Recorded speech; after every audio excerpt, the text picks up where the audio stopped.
It has long been a shameful secret inside the U.S. military, the widespread epidemic of rape and sexual assault, where our country's defenders find themselves defenseless and often without a way to seek justice.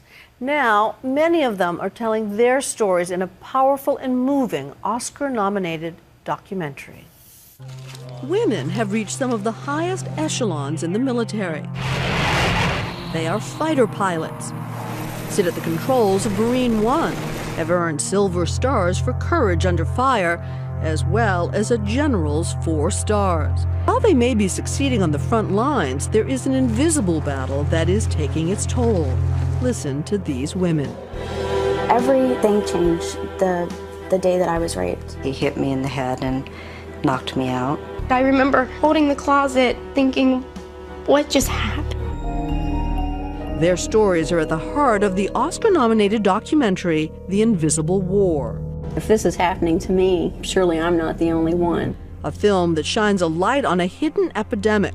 According to the Department of Veterans Affairs, some 30% of women in the military have been raped or sexually assaulted while serving their country. I was just astounded by the statistics. I mean, 19,000 men and women are being sexually assaulted each year in the U.S. military. The film unveils not just the high prevalence of attacks, but also focuses on the military's response. You keep hearing the same stories again and again. I mean, 3 times we heard a story about a woman who was single. She was raped by a married man, yet she was charged or threatened to be charged with adultery. Jessica Hinvez is one of the survivors whose story is highlighted in the film. The military was something I always wanted to do. I come from a military family. I wanted to go ahead and join and start a career. So did you enlist? I did. Yes, ma'am. Tell me what you did. I was a crew chief on an F-15. I was responsible for the whole aircraft, top to bottom. I look forward to retiring in the military. Unfortunately, I was medically retired from PTSD from being raped. Tell me what happens. I went to go to sleep, and this guy was in an adjoining room. He broke in through my bathroom and raped me. Walked back out through the adjoining room, grabbed his book bag, didn't say anything to anybody, and left. Her alleged attacker told authorities he stopped when she said no.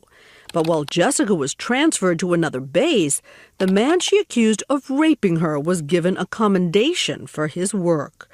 Ultimately, the military command weighed in and dismissed the case. I felt like this is a threat to justice, and this is so wrong. In fact, only 8% of assault cases go to trial. It's fully controlled by the chain of command. It's not an impartial judicial system the way we expect as Americans.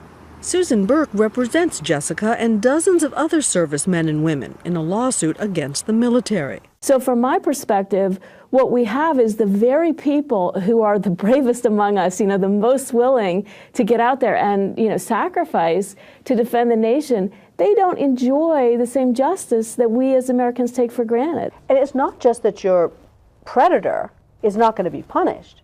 The chances are you will be. Yes, you lose your career.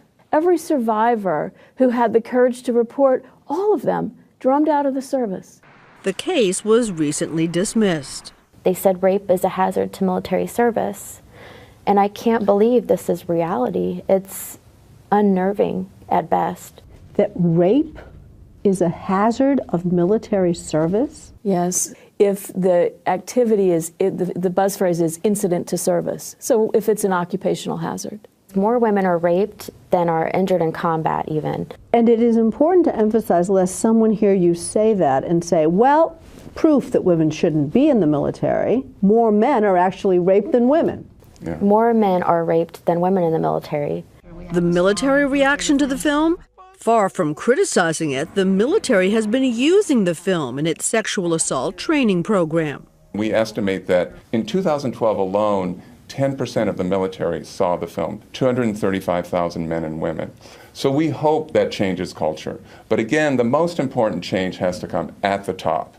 And that may be happening. Within days of screening the film, Secretary of Defense Leon Panetta called for change. Sexual assault has no place in the military. It is a violation of everything that the U.S. military stands for. But Jessica Hinvez and Susan Burke say relying on the military to correct the problem is naive. Congress needs to act to change the law. If Congress doesn't step forward and fix it, we've made our troops second-class citizens in our own nation. Can we fix it? They have a power to eradicate rape and eradicate sexual assault. It's doable.